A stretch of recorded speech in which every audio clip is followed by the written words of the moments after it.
everyone, I'm Mary and this is Emma. We're here today to show you how to make hot chocolate bombs for Valentine's Day, or you can decorate them for any occasion that you want, Christmas or St. Patrick's Day. Emma's going to go over a list of the tools that you're going to need to pull together to do the hot chocolate bombs. I will go over a list of ingredients. The recipe that we're using today comes from my chef friend Alyssa Malavenda out in Milwaukee, and a big shout out to her for walking me through the nuances of this recipe.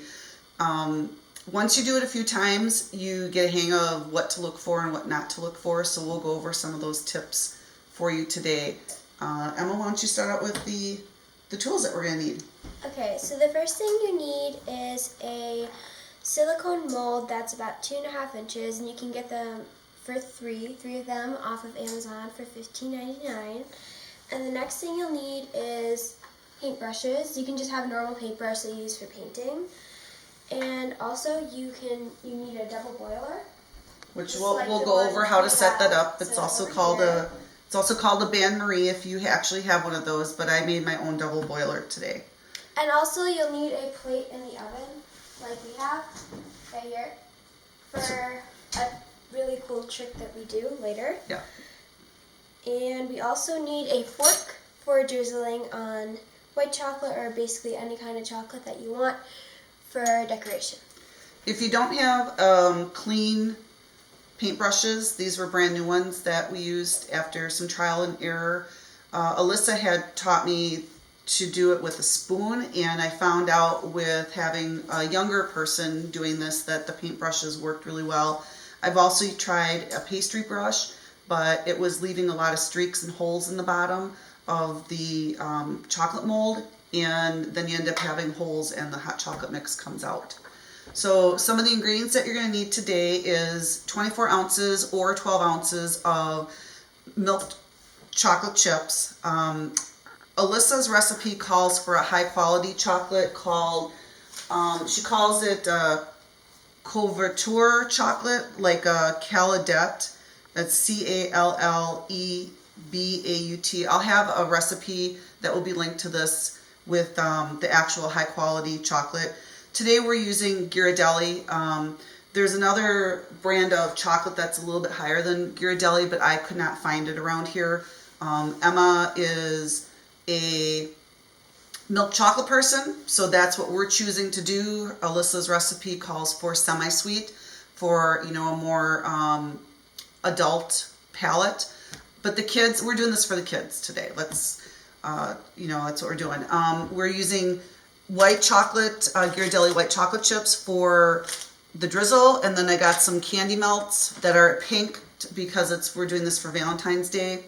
We have our sprinkles that we got. These were about $1.88 at Walmart in the Valentine's Day section. Mini-marshmallows. And then this is a variety of different hot chocolate packets. Alyssa's recipe calls for 6 tablespoons, which is about what you find in a hot chocolate packet mix. So literally we rip them open, fill them up, and then go from there. And also you can get these at Walmart. Yes. Everything that you see here we've gotten at Walmart.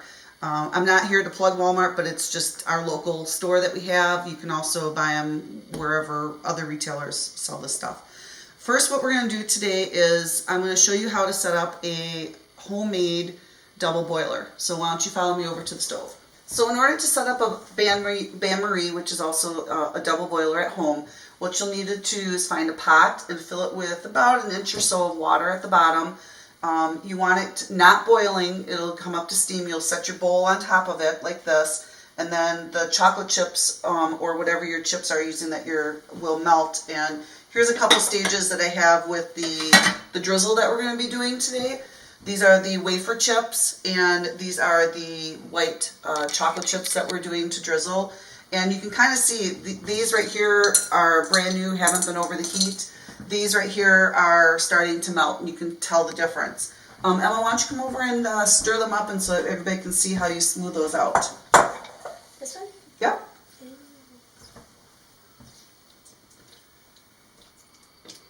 Okay. That's looking good. Now how about those white chips?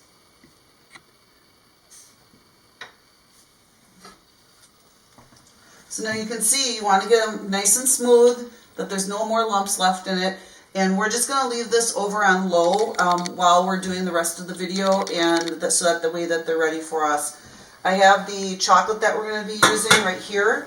This is the Ghirardelli chocolate chips, milk chocolate chips that we used. Okay, and we're all done with that.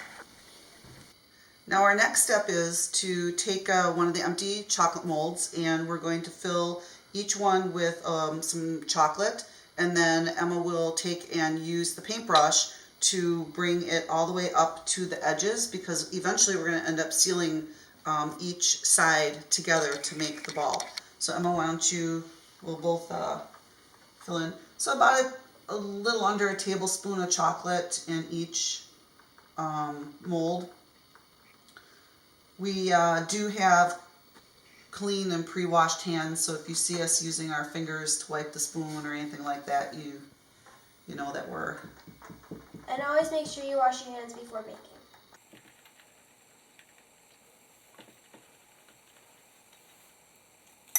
Now when you're using your paintbrush or spoon to bring the chocolate and fill the inside of the mold completely, so what we're doing now is we're bringing the chocolate up to the sides of the molds, and we're trying not to create any holes or anything with the paintbrush or the spoon if you're using a spoon. The nice thing about this is it's very forgiving. We're going to set this in the refrigerator for 15 minutes to get hard, and if we're going to coat the inside again for a second time, and at that point you can do any patching that you need to do so you have no holes.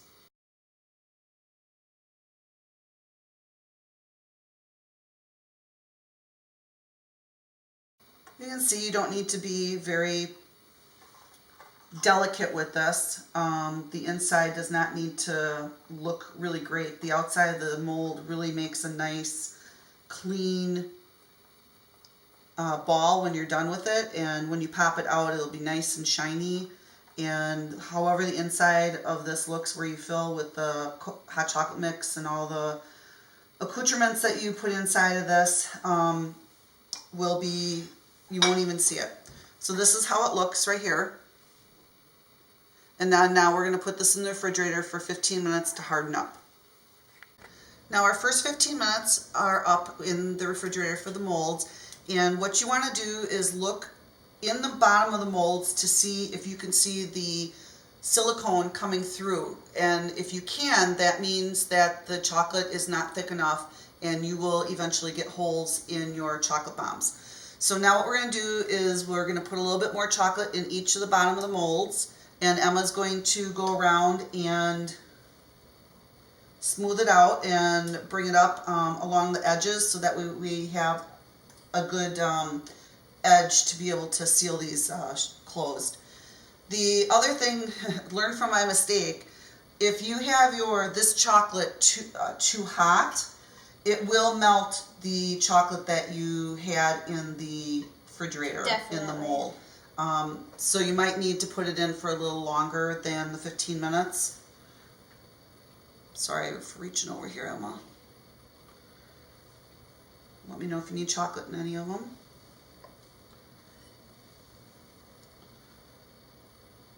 Do you still want to put another layer on if you don't see any holes? Yes, you still do, because we are wanting your hot chocolate to actually be nice and chocolatey. So you really do want to do the 2 layers.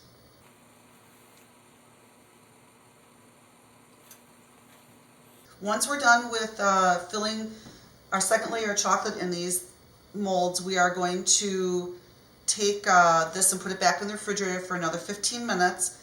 And you want them to be nice and hard so that way you can pull them out of the silicone molds without them breaking. I'll be right back. Emma's going to hand those off to me, and we're going to bring in the next set of molds here. These are already done with 2 layers of chocolate, and what we're going to do next is we will be popping these out of the silicone molds, which can be a little tricky. If you want them to be nice and shiny, you want to use a pair of gloves. And it just depends on if you're giving them as gifts or if you're just doing them for yourself and the kids. It's not a problem to have fingerprints on them. But Emma and I are going to be giving these as Valentine's Day gifts this time, so we want them to be nice and shiny. The popping out of the molds is pretty easy. You just need to watch out for cracking the mold. So what we're going to do is we're going to pull this back a little bit. You can kind of see how I'm doing this. And you want to have your two bigger fingers underneath and popping them out. And you can see that's pretty shiny. So nice. We're pretty happy with that one. If it's not, just put them back in the mold and put them back in the refrigerator until they get hard enough for you. Oh, now this one is pretty thin. So when we do our drizzle, we're going to have to make sure that... Nice and cool. It's not hot. Yep. I like doing the outside, the 4 outside corners first, and then working on the middle ones. I found that I've cracked if I move to the middle right away. And you can see this is pretty easy. These molds are really, really flexible. That's why you want a silicone mold.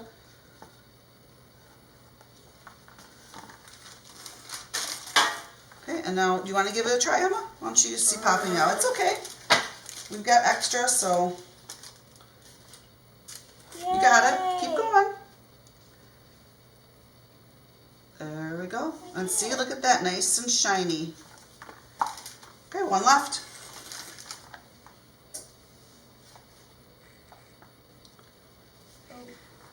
That's not a very good one.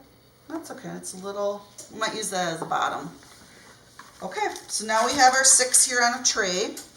And our next step will be to take our hot chocolate and fill up only 3, the 3 bottom ones. Oh wait, I forgot a step. We have our plate in the oven and we need to round these off before we put the chocolate in. I'll be right back with that plate. Okay, now our next step today is going to be to smooth off the edges of the bottoms of the molds before we put them in the hot chocolate mix and the marshmallows inside the bottom of the chocolate balls. So this plate was in the oven from when we started. It was at about 200 degrees. It's really hot. So if you don't have an experienced child like Emma who is good around hot plates, I would recommend an adult doing this. My fingers are really warm too. So I'm just going to turn it around and it's just smooths out the edges of these. So Emma, why don't you give it a try? We can get both of these going. And then when we do the top, it melts these. So we'll grab the bottom, we'll do the top, and then we'll do the bottom. Oh, I put a hole in this one. You guys can see that? You can see right through it. Oopsies. That's okay. So now what we'll do is we're going to take our hot chocolate mixes and put them in the bottom. I'm not going to fill this one because you're going to see what happens. See, all the hot chocolate mix comes out of it. So we're just going to try not to get it like on the outside because then it'll stick to it and that's not good. Oops. I'll fill this one up. And then put in a good bunch of, I like a lot of marshmallows in my hot chocolate, so. Me too. And it's fun watching them when you pour your hot milk over the top, having those marshmallows come popping out. Okay, so now since we're working with just the 2, I think this one's pretty thin. So okay, why don't you do that one and I'll do this one.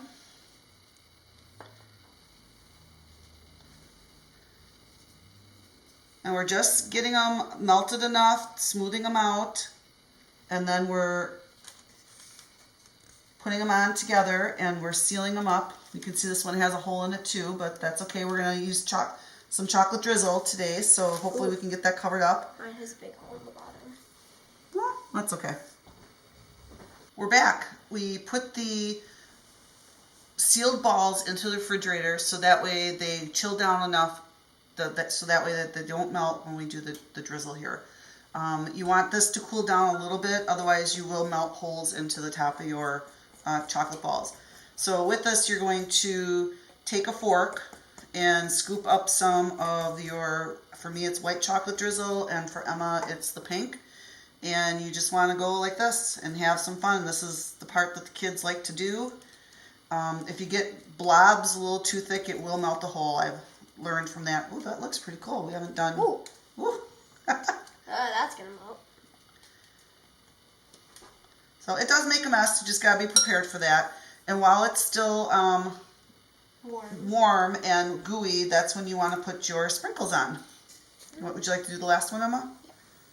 Here, we'll turn this around for you so it's closer. Okay.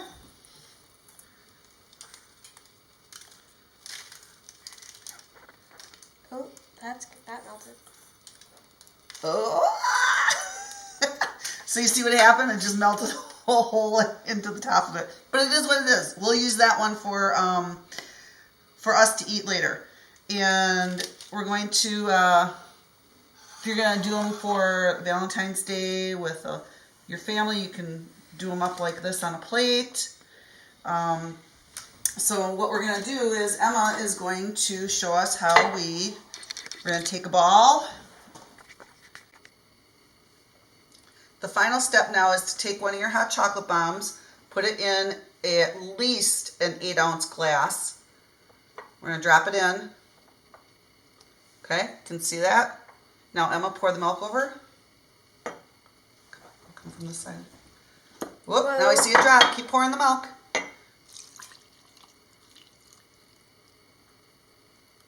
And look at that. Out come the marshmallows, and now it's ready to drink. Just give it a stir to mix in that chocolate, and you're good to go. We hope you guys found this interesting and had a fun time with us today. Thank you.